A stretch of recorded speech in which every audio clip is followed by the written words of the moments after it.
दिल अधूरे प्यार की एक अधूरी कहानी। दिल अधूरे प्यार की एक अधूरी कहानी। प्यार वो महसूस है जिसके अंदर खो जाने का दिल करता है। यही एक एहसास मैं आपको बताना चाहता हूँ। शाम का समय था। मैं अपने दोस्त का इंतजार कर रहा था स्टेशन के बाहर। हम लोग का बाहर कहीं घूमने जाने का प्लान था और मैं जल्दी पहुंच गया था। कुछ समझ नहीं आ रहा था कि मैं क्या करूं। मैं स्टेशन के पास जाके बैठ गया, तभी कुछ ऐसा हुआ कि मेरी जिंदगी एक अलग मोड़ लेने वाली थी। स्टेशन की तरफ मैं देख रहा था कि मेरा दोस्त आया कि नहीं, तभी अचानक से मेरी नजर एक लड़की पर पड़ी। वो जो वक्त था, मैं पूरी तरह कुछ देर के लिए थमसा गया था। मैं सब भूल गया था कि मैं कहाँ हूँ, क्यों हूँ। बस मेरी आंखें उस लड़की की तरफ से हट ही नहीं रही थी और इस तरह से मैं उसे देखता ही जा रहा था। उसकी मासूम चेहरा, उसकी छोटी छोटी आंखी, उसके मासूम सा चेहरे पे वो मासूम सी उसकी हंसी, जैसे मानो कोई परी हो वो। उसे देख पहली नजर में मानो दिल को कुछ होने लगा था। क्या वो प्यार था? मुझे नहीं पता, बस दिल बोल रहा था कि मेरा दोस्त कुछ देर बाद आए या ये वक्त रुक जाए। मुझे उसका नाम जानना था।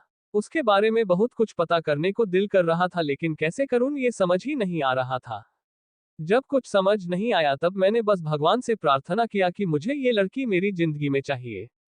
वो जा रही थी मेरी आंखों से दूर, मुझे रोकना था उससे। उससे बातें करना था, उससे दोस्ती करनी थी और उसे अपने दिल की बात बतानी थी। लेकिन कैसे? यही सवाल बस बार बार मेरे मन में आ रहा था और मुझे बेचैन किए जा रहा था। मैंने फिर सोच लिया कि मेरी आंखों से दूर होने से पहले मुझे इसका नाम पता चल जाए तो मैं इससे अपना बनूंगा और शायद भगवान ने ही उससे भेजा होगा मेरे लिए, ये मैं समझूंगा। तभी भगवान ने चमत्कार कर दिया। पीछे से आवाज आया, प्रिया मैं यहाँ हूँ। फिर वो पीछे देखी तो मैंने देखा वहां से एक लड़की आवाज दी और वो उसका पास चली गई।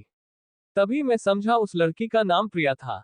मैं खुश हो गया और उस लड़की को मन किया जाके धन्यवाद बोल दूं, क्योंकि उसी के वजह से मुझे उसका नाम पता चला। बस तभी मैंने ठान ली अब उसे अपना बनाना है, उसे अपनी जिंदगी में लाना है। फिर तभी मैं उसके पीछे जाने लगा कि अचानक ही पीछे से एक हाथ आया। पीछे देखा तो दोस्त आ गया था। अब मैं क्या करूं समझ नहीं आ रहा था। मैं क्या बोलूं उससे, कैसे मना करूं उससे, कैसे जाऊं मैं उसके पीछे। मैं इसी सोच में लगा रहा तब तक वो मेरी आंखों से दूर जा चुकी थी। दिल मानो रोने लगा था और तभी मानो ऐसा लगा कि जैसे सब कुछ एक सपना सा था बस, और आंखें खुल गया तो सपना टूट गया। मैं वहां से चला तो गया अपने दोस्त के साथ, लेकिन पूरी रास्ते बस उसी के बारे में सोचता रहा। मानो मेरा दिल अब उसके ख्याल से निकलने को तैयार ही नहीं था। दूसरे दिन मैं कॉलेज लिए तैयार हो गया और मैं कॉलेज पहुंचा और बेंच पे जाकर बैठ गया। तभी दोस्त ने बुलाया।